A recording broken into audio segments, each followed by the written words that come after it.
Crankcase inspection. What you are going to check? Few checks which are there, which are required to do when you do crankcase inspection.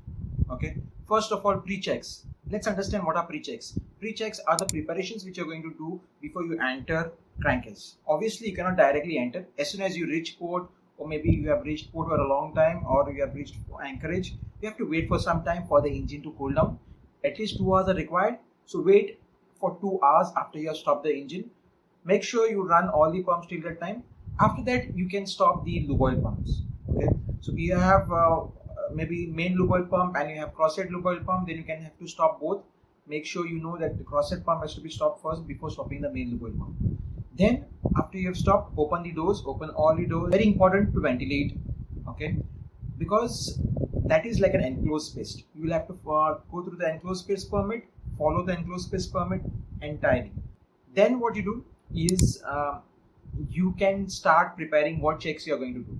Let's say that engine is having certain checks which are required to be done, additional checks, then you have to be aware of those things. Okay, make sure before you enter you don't have anything extra on you, like your pens, small things, screws and other things. Try to empty all your pockets before you enter.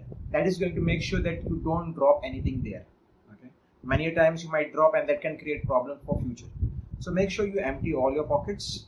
Make sure your shoes are clean. You are making sure you are entering it properly. Especially when you are doing it first time, you should know to hold yourself very well while getting down.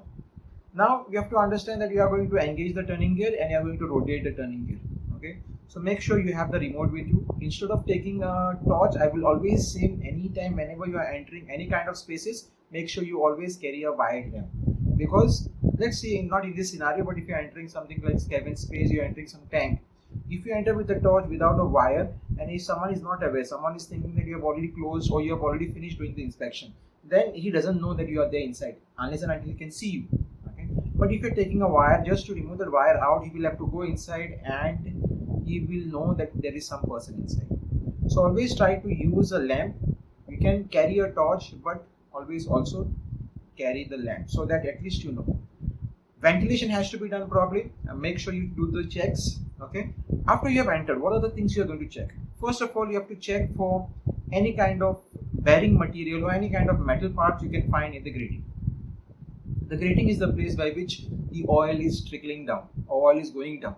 So make sure you put your hand there, try to find any kind of metal piece, any kind of pieces which you can find. That will tell you whether there is some kind of issue or some kind of bearing right down which is taking place.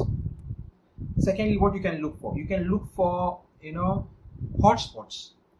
Hot spots, how you come to know? You come to know through some kind of bluish, darkish patch or some kind of discoloration on the body. So you check everywhere inside the crankcase if you can find some kind of, color change or some kind of bluish, darkish kind of. Okay, so that will tell you that there is a hot spots available there. Then what you are going to check? You are going to check for quality of oil. Quality of oil. You can come to know with the help of smell also. Otherwise, you're doing test on board. Here, when you enter with the smell, you can also understand. If you get some kind of rotten smell, that means some kind of bacterial growth has taken place and which has damaged the oil. Okay. Next, what you're going to check? You're going to check for any kind of loose parts which are there. It could be bolts, nuts. Check for those things. Check for all the bearings. Okay. Near the bearing, what you can do, you can touch the surface. And you can apply it on your hand, back of your hand, and try to rotate it. You should feel some kind of shining which is taking place. Normally oil will reflect, but if you find some kind of shiny dots inside that oil, that means there is bearing material which is wearing out. Okay, so that is also another way of finding out. Check the crosshead bearing, check for your locking nuts. Okay, if the locking wire is there, if the locking washer is there, if they have fallen out, you will be able to know, especially near the stuffing box. Okay, you have all those things there, so check there. Check for the lube oil pipe. Check the condition of the lube oil pipe, whether it is properly intact. Check for the sliding surfaces.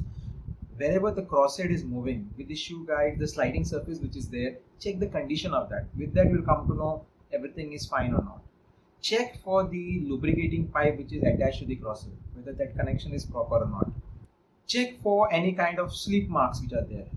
You can see the dots and check the marking if it is matching or not. If it is not matching, that means some kind of slip has taken place. Check for any kind of welding cracks on the bed plate, okay, or any kind of cracks which have generated. As many a times some kind of information is already passed to the technical papers which are coming, or you might have some kind of a message which is there. So check for those things. Check for the condition of the grating. Normally grating condition doesn't get affected much, but make sure that you are checking that also. Check for if any kind of darkish or carbon area you can find, like that also indicates that the purification is not taking place properly and there is a lot of sediments which are getting into the oil. Okay, so if you feel the crankcase looks very dirty, kind of, it should be dirty in the sense there should be oil everywhere, but you should not find some kind of darkish patches which are there or some kind of carbon deposits which are there. That should not be there. Okay, before coming out, make sure again whatever you have taken inside you have come out with. While you are there inside, make sure you rotate each and every unit when you are entering. You make sure you rotate that unit and you see everything is smooth or not. Okay, now suppose you are doing checks for generator, then additionally you might have to check for any kind of water leakage. And then certain generators have piston cooling nozzle, so on that side you have to check whether the piston cooling nozzle is there or not. Many a times you don't check that, and sometimes what has happened is people while overhauling have not fitted the piston in the proper direction, and because of which the groove which was meant for the piston cooling nozzle is on the other side, because of which the piston, when it moves up and down, it just knocks off the nozzle. Okay, so check for that also. And you can check the free movement of the connecting rod. You can just put one screwdriver, try to do the flow test. You'll come to know with that. Okay, being for generators, you might also able to see the liner condition, maybe not the entire, but if you try to rotate, you might see slight pattern of the liner. That might not tell you everything, but many a times if the condition is very worse, then you might able to see that part, that the that pattern is not there on that lowermost part of the liner. You can also see the piston skirt a little bit, so with that also you can do some kind of analysis. So I feel I have covered all the things. If I have missed out something or some other things, some other check is there on your particular ship, do write it down.